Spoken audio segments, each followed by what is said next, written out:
ആരിഫ് അലി ഭായ്, ഈ സിംടെക് വളർന്നത് വളരെ കുറഞ്ഞ സമയത്തിനുള്ളിലാണ്. ഇതിൻ്റെ പിന്നിൽ ഒരുപാട് സാധാരണക്കാരുണ്ട്.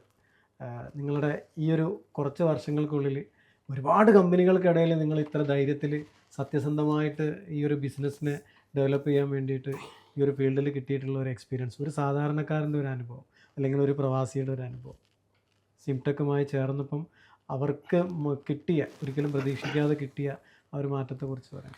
ഇത് സത്യത്തിൽ പറഞ്ഞാൽ ഈ ഒരു സിംടെക് എന്ന് പറഞ്ഞ സംരംഭം നമ്മൾ സ്റ്റാർട്ട് ചെയ്യുന്ന സമയത്ത് നമ്മളൊരു സാധാരണ ഒരു ഒരു ബിസിനസ് പോലെ സ്റ്റാർട്ട് ചെയ്തത്, മീൻസ് ചെറിയൊരു എന്തെങ്കിലുമൊക്കെ ചെയ്യണം എന്നുള്ള ഒരു അർത്ഥത്തിൽ സ്റ്റാർട്ട് ചെയ്തത്. പക്ഷേ സ്റ്റാർട്ട് ചെയ്ത് കഴിഞ്ഞപ്പോഴേക്കും നമ്മുടെ ടീമുണ്ടല്ലോ, നമ്മുടെ ടീം പരസ്പരം അങ്ങോട്ടും ഇങ്ങോട്ടും എനർജൈസ് ചെയ്യുന്ന ഒരു പരസ്പരം പ്രചോദനം നൽകുന്ന ഒരു ആസ്പെക്റ്റ് ആയിരുന്നു. ശരിക്കും പറഞ്ഞാൽ ഏതൊരു സ്ഥാപനം തുടങ്ങുമ്പോൾ അവർക്ക് ഇതേപോലത്തെ മറ്റുള്ളവർക്കും തുടങ്ങാവുന്നതാണ്. ഓക്കെ, അപ്പോൾ അവർക്കുള്ള ഇതും കൂടെയാണ് പറയുന്നത്. കാരണം നമ്മൾ ഇപ്പോൾ ഫോർ എക്സാമ്പിൾ ഇപ്പോൾ നമ്മുടെ ടീമിൽ ഒരുപാട് നല്ല കഴിവുള്ള ഒരുപാട് ആൾക്കാരുണ്ട്, പല മേഖലകളിൽ വർക്ക് ചെയ്യുന്നത്. ഉദാഹരണത്തിന് ചെറിയൊരു എക്സാമ്പിളായിട്ട് നമ്മുടെ ജമാൽ സാഹിബ് എന്ന് പറയാം.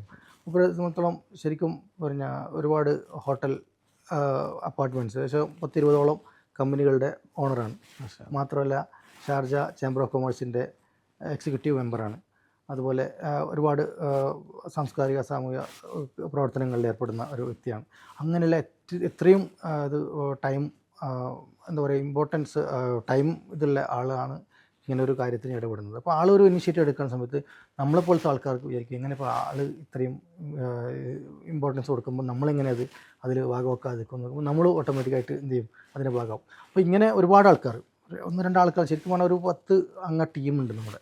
അതൊരു എന്താ പറയുക, വല്ലാത്തൊരു വൈബാണ്. അപ്പോൾ അങ്ങനെയാണ് നമ്മൾ സ്റ്റാർട്ട് ചെയ്യുന്നത്. സ്റ്റാർട്ട് ചെയ്ത് കഴിഞ്ഞപ്പോഴേക്കും പിന്നെ ഇൻവെസ്റ്റേഴ്സ്, അതായത് നമ്മുടെ ഇതിൽ ഇൻവെസ്റ്റ് ചെയ്ത ആൾക്കാർ ഒരുപാടുണ്ട്.